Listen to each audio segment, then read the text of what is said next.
बिस्मिल्लाहिर्रहमानिर्रहीम, अस्सलाम वालेकुम। 13 मई का आगाज़ हो गया है हफ्ते के दिन का, लेकिन बात करेंगे 12 मई बरोज़ जुमा, वो जुमा जिसने एक नई तारीख रकम कर दी है।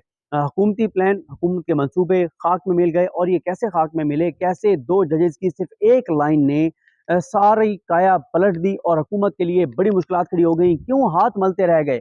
मोहसिन नकवी हों या राना सनाउल्लाह हों, जो मनसूबा साज़ थे बहुत सी चीज़ों के, जो बड़ी तैयारियाँ करके बैठे हुए थे, उन दोनों के लिए किस तरह से मुश्किलात पैदा हुई, इन सारी चीज़ों पर बात करेंगे। देखें, तवील दिन था। इसमें आप जब देखेंगे असदुल्ला खान साहब की वीडियोज़ आप देखेंगे, साकिब बशीर साहब की आप वीडियोज़ देखेंगे, जिन्होंने आज की ये सारी प्रोसीडिंग कवर की, तो आपको इतना कुछ उनमें से मिलेगा देखने को, सुनने को कि आपके लिए बहुत सी इन्फॉर्मेशन नहीं होगी, क्योंकि आपको पता है इंटरनेट चल नहीं रहा था, बड़ी मुश्किलात थी और कई सालों तक इस एक दिन का पाकिस्तान की पॉलिटिकल हिस्ट्री के हवाले से इस एक दिन का हवाला दिया जाता रहेगा और वो तमाम लोग जो उस इस दिन 12 मई को कोर्ट रूम में मौजूद थे, उन्होंने एक नई तारीख रकम होते हुए देखी है। क्योंकि जिस तरह से इमरान खान साहब की गिरफ्तारी हुई, गिरफ्तारी के बाद जिस तरह से एक मंसूबा बनाया गया, मंसूबा क्या था? और जब भी आप मिल रहे थे राना सनाउल्लाह से, हुकूमत के लोगों से, वो आपको क्या बता रहे थे? कम अज़ कम 1.5 माह इमरान खान अंदर है, कम अज़ कम 1.5 माह। लेकिन उसके बाद फिर मामला सुप्रीम कोर्ट में गया, सुप्रीम कोर्ट से हाई कोर्ट में आया और हाई कोर्ट में 5 जजेज़ ने इमरान खान को 8 से 10 केसेज़ में रिलीफ दिया। ये रिलीफ क्यों मिला? इस पे भी मैं आपको बता रहा हूँ कि एक वीडियो में मुमकिन नहीं है बात करना। ये जो एक प्रोपेगेंडा किया जा रहा है कि वो देखें जी गया है, उसको रिलीफ मिल गया, ये वो सारा कुछ। उसके लिए चलें अ, हमें छोड़ दें। ज़रा वो जो जिनको बड़ा साफ़ी मानती है पीडीएम, हामिद मीर साहब, उनसे सुन लें। वो ये बात बता रहे हैं कि सारे बोगस केसेज़ हैं, तो जजेज़ कैसे ना रिलीफ दें और इस वक़्त जो हाई कोर्ट में जजेज़ हैं, ख़ास तौर पे मैं 3 जजेज़ को आज 3 जजेज़ को एज़ ए पाकिस्तानी, इससे हट के कि मैं एक रिपोर्टर हूँ, इससे हट के मैं एज़ ए पाकिस्तानी मैं समझता हूँ कि हमें सैल्यूट करना चाहिए ऐसे जजेज़ को। वो 3 जजेज़ हैं, जिसमें जो जहांगीरी साहब हैं, मियां गुल हसन औरंगज़ेब साहब हैं और तीसरे जो हैं, वो अरबाब मोहम्मद ताहिर साहब हैं। इन 3 जजेज़ ने आज जो फैसले दिए, इनको पता है कि क्या हो रहा है। वो ज़ाहिर है, अगर हमें पता है या एक आम पाकिस्तानी को पता है, तो क्या इन जजेस को नहीं पता कि मुल्क के अंदर क्या हो रहा है? तो उन्होंने जो फैसले दिए हैं, दरअसल उन्होंने उस चीज़ को रोकने के लिए जो कुछ एक मंसूबा बनाया गया था कि लंबी अब गिरफ्तारी, जनाब इधर से क्वेटा ले जाएंगे, वो सिंध ले जाएंगे, फिर आएंगे, महीना 1.5 महीने इमरान खान जेलों के अंदर रहेगा। और वो जो एक नवाज शरीफ का एक प्लान था, वो जो एक लंदन प्लान के किसी तरह से इमरान खान को जो है वो सलाखों के पीछे डाला जाए और हमें जो है वो एनआरओ दिया जाए, एक और एनआरओ दिया जाए, सुंजियां हो जान गलियां दे विच मियां नवाज शरीफ पीडीएम ते सारी सरकार फिरे। ऐसा नहीं हुआ। अब आज के दिन हुआ क्या-क्या? ज़रा ओवरऑल बात कर लेते हैं। एक-एक चीज़ पे तो स्पेसिफिक बात होती रहेगी और कैसे ये सारा मंसूबा नाकाम हुआ, उस पे बात करते हैं। लेकिन आज एक तो ये है कि ज़ाहिर है इमरान खान की तमाम केसों में उनको ज़मानत मिल गई, जितने उनके केसेस पेंडिंग थे। और सबसे हैरान-कुन, जस्टिस आमिर फारूक साहब ने इमरान खान का जो तोशाखाना केस है, जिसमें इमरान खान साहब पर जिस तरह से फर्द जुर्म आयद की गई, वहाँ पर पुलिस लाइन्स गेस्ट हाउस में, यहीं पर जहाँ पे मैं खड़ा हूँ, यहीं पे मैंने अली बुखारी एडवोकेट साहब का इंटरव्यू किया था। अली बुखारी साहब ने बताया था कि किस तरह से हुमायूं दिलावर एडिशनल सेशन जज ने क्या किया, कैसे उन्होंने जो है वो फर्द जुर्म लगाई, इमरान खान ने बाइकआउट किया, उनके वकला ने बाइकआउट किया, ख्वाजा हारिस साहब के साथ जो हुआ, उस केस में जस्टिस आमिर फारूक साहब, chief justice Islamabad high court Aamir Farooq साहब ने 8 जून तक स्टे दे दिया है। अब वो कार्रवाई आगे नहीं बढ़ पाएगी, जो कि 13 को मंसूबा था कि 13 को उन्होंने देखें, 5 तारीख को उन्होंने केस अपने पास उनके पास आया, पहला दिन था उनका 5 मई। 5 मई को उन्होंने 7 घंटे तक समाअत करके परे मारी इमरान खान की दरखास्तें, कोई इनमें नहीं है, और उन्होंने रद्दी की टोकरी में डाल दी और उसके ऊपर उन्होंने कोई जजमेंट भी उस तरह से नहीं दी जो उनको जजमेंट देनी चाहिए थी, जो बातें उनको, जो चीज़ें उनको लिखनी चाहिए थी। दूसरा उन्होंने क्या किया, 5 तारीख को उन्होंने लगा दी 10 तारीख। उन्होंने कहा जी 10 तारीख को आएँ और फर्द जुर्म आयद होगी। इमरान खान को 9 तारीख को, 9 मई को आमिर फारूक साहब ने कहा कि इस्लामाबाद हाई कोर्ट इमरान खान ने आना ही आना है, ना आया बेलें खारिज कर दूंगा, एम्बुलेंस पे आना पड़े आए, बीमार है, तबीयत खराब है, जो मर्जी हो आएगा इमरान खान। गाड़ी भी अंदर नहीं आएगी, गाड़ी भी बाहर रुकेगी, पैदल आएगा, बायोमेट्रिक कराएगा, फिर मेरी अदालत में आएगा। 9 को इमरान खान को आना था, 8 को, यकम को पहले पुरानी तारीखों में करते इसी तरह से हैं, पुरानी तारीखों में कोई वारंट जारी किया गया, हो सकता है वो वारंट यकम मई को जारी ना हुए हों, चेयरमैन नायब ने जो किए। 8 मई को बताया गया कि जी लेटर लिखा है इसने नायब ने वजारत दाखिला को कि जनाब ये वारंट है इमरान खान के, एग्जीक्यूट करवाएं। और अतर मिनल्ला साहब ने, उमरता बंदियाल साहब ने बार बार नायब से पूछा कि आप ये बताएं, यकम मई को आपने वारंट जारी किए, चले कानूनी होंगे, आपने एग्जीक्यूट करने की कोशिश की कि इमरान खान ने आगे से रेजिस्ट किया? नहीं। 8 तारीख को आपने भेजा वफाकी हुकूमत को, तो इमरान खान तो यकम मई से लेकर 8 तक वो उधर था, पंजाब में था, लाहौर में था। जमान पार्क में था तो आपने पंजाब हुकूमत को क्यों नहीं भेजा? तीसरी बात यह कि 8 को आपने भेजा क्योंकि आपको पता था कि आमिर फारूक साहब ने 9 तारीख को इमरान खान को बुला रखा है, तो उधर से आमिर फारूक साहब ने उनको बुलाया हुआ है और साथ ये भी कहा हुआ है कि पहले आप बायोमेट्रिक करवा के आएंगे, वो बायोमेट्रिक करवाने जाएंगे और पूरा मनसूबा आपका तैयार था। ये सवाल उठाए सुप्रीम कोर्ट ऑफ पाकिस्तान ने।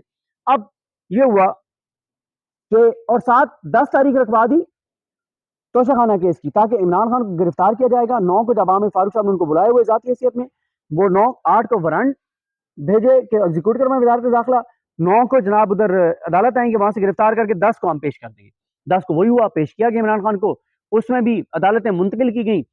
10 को इमरान खान पर फर्द जुर्म आयद कर दी उन्होंने, और साथ जनाब जज मोहम्मद बशीर साहब, बहुत बड़े जज माशाल्लाह, इंसाफ का बोलबाला उन्होंने किया। उन्होंने इमरान खान का जनाब 8 रोजा जो है वो जिस्मानी रिमांड दे दिया। बड़ा फैसला, बहुत बड़ा फैसला जज मोहम्मद बशीर साहब का। उसके बाद फिर सुप्रीम कोर्ट ने टेकअप किया, वो सारा मामला आपके सामने।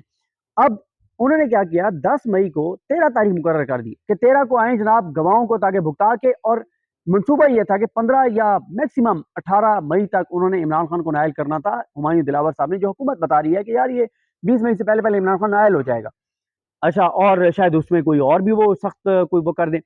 अब हुआ ये कि आज ख्वाजा हारिस साहब ने चैलेंज किया था, आज आमिर फारूक साहब ने बड़ा रिलीफ दे दिया है 8 जून तक, अब स्टे दे दिया है, रोक दिया कार्रवाई को। जाहिर है ये एक बैलेंसिंग एक्ट भी हो सकता है।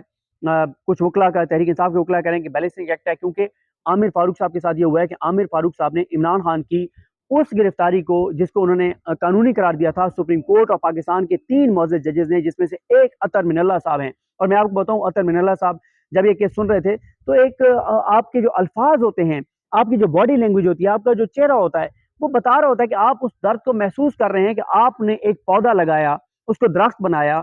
और इसमें कोई शक नहीं है कि इस्लामाबाद हाई कोर्ट की आज जो शान है, जो इज्जत है, जो मकाम है, उसकी वजह अतर मिनल्ला साहब हैं।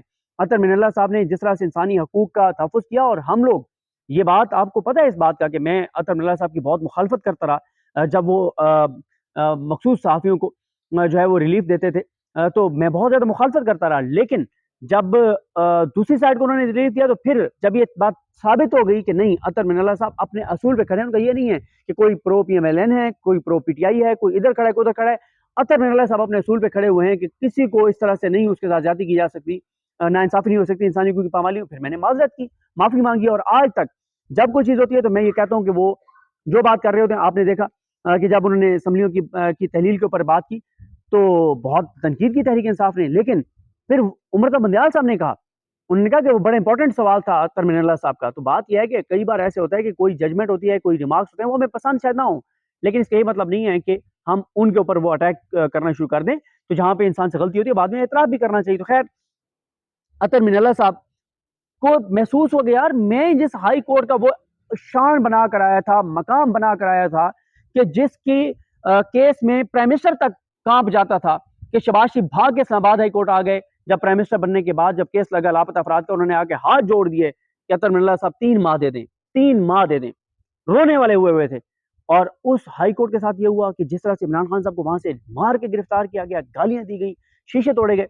तो जाहिर है अतर मिनल्ला साहब, फिर अतर मिनल्ला साहब को ये भी नोटिस में होगा कि जैसे वहां पे लहू लुहान किया गया वहां पे इस्लामाबाद हाई कोर्ट के मुलाजमीन को, स्टाफ को, और वो मिस करते होंगे अतर मिनल्ला साहब को कि यार कोई था जिसकी वजह से हमारी इज्जत थी, हमारा मकाम था, लोग हमारी इज्जत करते थे। आज हमारी इज्जत ही कोई नहीं है कि हमें आके कोई भी मार के डंडे हमारे खूनो खून करके हमें चला जाए, और हमारा चीफ जस्टिस कहे कि कानूनी गिरफ्तारी थी। और वो कहाँ है वो एफआईआर? आज जजेस ने सवाल उठाया कि एफआईआर अब तक क्यों नहीं दर्ज हुई, जो कुछ इस्लामाबाद हाई कोर्ट के अंदर हुआ है। तो तहरीक इंसाफ के वकला कहते हैं कि क्योंकि 3 वो जजेस, उन्होंने गैर कानूनी करार दिया इनका ऑर्डर, कि जो इन्होंने कहा कि कानूनी गिरफ्तारी, और आज 2 जजेस जस्टिस मियां गुल हसन औरंगजेब साहब और समन रिफत साहबा, समन रिफत साहबा ने बात नहीं की, लेकिन गुल हसन औरंगजेब साहब ने कहा कि गैर कानूनी गिरफ्तारी थी। तो मतलब इसका यह है कि है तो वो 2 जजेस का फैसला, यानी chief justice Islamabad high court के फैसले को 5 जजेस, 3 सुप्रीम कोर्ट के और 2 उनके जूनियर जजेस जो हैं, उन्होंने 5 जजेस ने, 2 अदालतों के 5 जजेस ने उनके ऑर्डर को गैर कानूनी करार दिया है, जिसमें उन्होंने इमरान खान की गिरफ्तारी को कानूनी करार दिया था। तो ये बड़ा एक चीफ जस्टिस के लिए जाहिर है एक बड़ी मुश्किल सूरत हाल होती है। तो तहरीक इंसाफ के वकला ये समझते हैं कि उन्होंने बैलेंसिंग एक्ट किया, और एक ऐसे वक्त पर जब इमरान खान साहब की एक ऑडियो भी आ गई थी, जिसमें वो मुसरत जमशेद चीमा साहिबा को जो बात कर रहे हैं वो आप सुन चुके हैं। तो ये बड़ी चीज थी। उसके बाद आज क्योंकि हम ओवरऑल दिन की बात कर रहे हैं, उस पर आते हैं जरा फिर कि ये क्या हुआ 3 घंटे तक क्यों इमरान खान सबको रोका गया। जल्दी जल्दी 4 चीज़ें बता दूं आपको। एक, आज जो कोर कमांडर लाहौर की तब्दीली हुई, उसके ऊपर बहुत क्या सराहियाँ थी। डीजीआई एसपीआर ने ये बयान दिया है जियो पर। उन्होंने कहा जनाब किसी ने इस्तीफा नहीं दिया, ये गलत बात है। आर्मी चीफ की क्यादत में पूरी फौज जो है वो मुतहद है और कोई मार्शल लॉ नहीं लग रहा। और उनके वो सारा बयान भी आप सुन चुके होंगे जिसमें उन्होंने कहा कि जो एक चल रहा है कि उन्होंने इस्तीफा दिया है कोर कमांडर जो लाहौर हैं, क्योंकि सोशल मीडिया पे बहुत सी जगहों पे ये बात चलती रही कि कोर कमांडर लाहौर जो हैं, उन्होंने कहा कि मैं अपने शहरियों पर गोली नहीं चलाऊंगा और वो मुस्ताफ़ी हुए हैं, लेकिन उन्होंने कहा वो मुस्ताफ़ी नहीं हुए। और फिर बहुत से लोगों की तरफ से आया कि नहीं उनको हटाया गया है, वो मुस्ताफ़ी नहीं हुए और इसलिए हटाया गया है कि उन्होंने वो जो कैंट का वो एरिया है कोर कमांडर हाउस उसको सिक्योर नहीं किया। उन्होंने अपनी फोर्स को कहा कि आप पीछे हट जाएं और उनके पीछे हटने की वजह से सारा कुछ हुआ है। उसके बाद आज इमरान खान साहब ने बरह रास्त आर्मी चीफ पर जो है वो इल्ज़ाम लगाया। पहली मरतबा हुआ है इमरान खान ने 29 नवंबर को जब वो आए उसके बाद पहली मरतबा ऐसे हुआ है कि इमरान खान ने बरह रास्त आर्मी चीफ का नाम लिया है, उनको मुर्द इल्ज़ाम ठहराया है और इंटरनेशनल मीडिया के सामने ये वो टॉपिक है जिन पे अलग पूरी पूरी वीडियोज़ हो सकती हैं। इसके बहुत से पहलू हैं। दहशतगर्दी का आज किला सैफुल्लाह में बड़ा अफसोसनाक वाक़या हुआ। सुप्रीम कोर्ट ऑफ पाकिस्तान ने नज़रसानी दरखास्त सोमवार के लिए फिक्स कर दी है। पीडीएम ने सुप्रीम कोर्ट के सामने धरने का ऐलान कर दिया है। आज इस्लामाबाद हाई कोर्ट के बाहर उस वक्त हालात लगे कि अब कोई बहुत बड़ा खौफनाक चीज़ होने वाली है। जब इस्लामाबाद हाई कोर्ट के बाहर जो है वो फायरिंग शुरू हुई तो ज़लमे खलीलज़ाद के ट्वीट्स बड़े उसने सख्त किए ट्वीट्स पाकिस्तान के इंटरनल सिचुएशन के हवाले से। लाहौर हाई कोर्ट ने आज सियालकोट की वो जेल की वो फुटेज मंगवा ली है, सीसीटीवी फुटेज, जिसमें वो दावा कर रहे हैं डीपीओ साहब के इमरान रियाज खान साहब को रिहा कर दिया गया था। इतने आप अच्छे कि आप 1 महीने के लिए उनको बंद कर रहे हैं और फिर आप खुद ही छोड़ रहे हैं, कोई बात करने वाली करें। और साथ ही उन्होंने आज आफ्ताब इकबाल साहब को तलब करवाया और आफ्ताब इकबाल साहब को रिहा किया जस्टिस अमीर भट्टी साहब ने। यानी अदालतें अब नजर आ रहा है कि अदालतें खड़ी हो गई हैं और जब अदालतें खड़ी हो जाएं तो हम लोगों को भी अदालतों पर तनकीद करने के बजाय जहां पर सपोर्ट करना बनता हो खुल के करना चाहिए कि बिल्कुल अदालतें हमारी खड़ी हो गई हैं। और साथ ही अली अफजल साई जो है उनको भी कल लाहौर कोर्ट में तलब किया गया। देखें अब मैं आ जाता हूँ इस बात पर कि आज इनका मंसूबा क्या था और कैसे खाक में मिला। एक तो ये हुआ कि दो इनके मंसूबे खाक में मिले। एक तो उस वक्त मिला मंसूबा खाक में जब अचानक फायरिंग शुरू हो गई इस्लामाबाद हाई कोर्ट के इर्द गिर्द मुख्तलिफ इलाकों में। ये वो कोई पता नहीं कौन है। इनका प्लान ये था कि ये कहें कि तहरीक इंसाफ के कारकुन आके और फायरिंग कर रहे हैं और खुदा ना खास्ता अल्लाह ना करे ये इस हद तक चीज़ें कर दी जाती हैं यहाँ पर कि कोई ना कोई लाश जो है वो गिर जाए और कहा जाए कि ये इधर से हुआ है। लेकिन उस वक्त बचत ये हुई कि इमरान खान क्योंकि ये मैसेज दे चुके थे कारकुनान को कि जहाँ जहाँ आप हैं सड़कें खाली कर दें ताकि क्लियरेंस हो, मैं निकलूँ यहाँ से। तो 10 मिनट के अंदर अंदर तहरीक इंसाफ के कारकुनान जो है वो सड़कें खाली कर चुके थे और उसी टाइम रिजवान गलदई साहब ने और हमारे दोस्तों ने वहाँ पे बाहर जो रोड को कवर कर रहे थे उसको सारे को उन्होंने वीडियोज जारी कर दी, ट्वीट्स कर दी। हमने टीवी पे ये चीज़ें चला दी कि रोड क्लियर है, कोई वहाँ पे लोग नहीं है। तो ये मंसूबा तो इस तरह से नाकाम हुआ जब ये फायरिंग कराई गई और ये सारा माहौल बनाया गया। दूसरा ये है कि आईजी रोक के बैठे रहे इमरान खान साहब को 3 घंटे तक। इस दौरान मीटिंग चल रही थी, जो कोर्ट ऑर्डर्स थे वो उन कोर्ट ऑर्डर्स का बहुत सी जगहों पे जायजा लिया जा रहा था, गुंजाइश निकाली जा रही थी, रास्ता निकाला जा रहा था कि इमरान खान को कैसे उठाना है, कैसे अरेस्ट करना है, कहाँ से करना है। जैसे ही निकले उस वक्त उठा लिया जाए। लाहौर में जो टूल प्लाजा है वहां से उठाया जाए, दरमियान में मोटरवे पे रोक उठाया जाए। बहुत सी एक्टिविटीज चल रही थी। लेकिन एक मीटिंग बैठी हुई थी जिस मीटिंग में आज के इस्लामाबाद हाई कोर्ट के तमाम ऑर्डर्स का जायजा लिया जा रहा था। उसमें 2 जजेस जस्टिस तारिक महमूद जहांगीरी साहब और जस्टिस अरबाब मोहम्मद ताहिर साहब के फैसले की वो लाइन जिसमें उन्होंने 16 एमपीओ का बिलीफ दिया कि उसमें भी आप इमरान खान को गिरफ्तार नहीं कर सकते। 9 मई के बाद अगर कोई नई एफआईआर हुई हैं उसमें भी गिरफ्तार नहीं कर सकते। जिनका इमरान खान को नहीं पता, जो नामालूम एफआईआर हैं उनमें भी गिरफ्तार नहीं कर सकते। इस लाइन ने, इस ऑर्डर ने हुकूमती मंसूबा खाक में मिलाया। वो जो इमरान खान को एक बार फिर उठाने की, गिरफ्तार करने का उनकी जो चाल थी, मंसूबा था, उसको नाकाम बनाया। और उसके बाद फिर ये हुआ कि इमरान खान साहब जो हैं वो आपने देखा जिस तरह से वो गए और इमरान खान साहब जो हैं उनका जिस तरह से इस्तकबाल हुआ वो आपके सामने है। तो ये इस तरह से चीज़ हुई जब इमरान खान साहब को क्लियरेंस नहीं दी जा रही थी और फिर उसमें भी आपने देखा कि इमरान खान साहब को समझ आ गई कि कुछ करने लगे, वारदात डालने लगे। तो इमरान खान साहब ने ये किया कि इमरान खान साहब ने 2 चीज़ें कही। एक तो इमरान खान ने कहा कि अगर मुझे दोबारा तुमने गिरफ्तार किया, बाहर जो कुछ होगा मैं जिम्मेदार नहीं हूँ। दूसरा, इमरान खान ने वीडियो पैगाम रिकॉर्ड करवा के और पुरअमन एहतजाज की कॉल दे दी थी, लोग निकलना शुरू हो गए थे। तो इन 2 वजूहात से फिर, और तीसरी जो मेन जो असल वजह है वो शायद ये भी चीज़ें भी मैटर ना करती इनके लिए, लेकिन असल जो चीज़ है वो ये है कि जस्टिस तारिक जहांगीरी साहब और अरबाब मोहम्मद ताहिर साहब का वो फैसला वो हुक्म जिसमें ये लिखा गया था कि तमाम वो केसेस अगर वो नामालूम एफआईआर हैं उनमें भी इमरान खान को गिरफ्तार नहीं किया जा सकता, ये रुकावट बन गया और इनके सामने ये आया कि जनाब ये वो जजेस नहीं हैं, तारिक महमूद जहांगीरी और अरबाब मोहम्मद ताहिर वो जज नहीं है जिनको आपको मैनेज कर लेंगे या आप उनको डरा लेंगे या धमकी दे लेंगे। यहाँ पे अभी जो है ये कोई ना कोई जो है वो बलि चढ़ जाएगा उनके सामने, तो ऐसे नहीं हो सकता।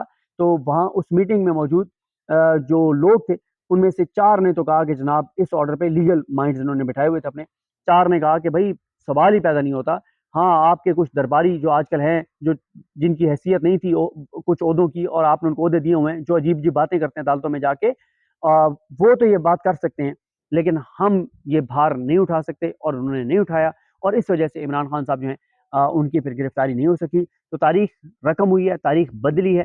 लंदन प्लान नाकाम हुआ है, इमरान खान कामयाब हुए हैं, इमरान खान सुरखरू हैं और इमरान खान को अदालत ने बड़ा रिलीफ दिया है, जजेस ने बड़ा रिलीफ दिया है। ये सूरत हाल है। बहुत से पहलू हैं, बहुत सी चीज़ें हैं, उन पे नेक्स्ट वीडियोज़ में बात करेंगे। मुझे अपनी दुआ में याद रखें। हालाँकि हम सब कामिल नसरो अल्लाह हाफ़िज़।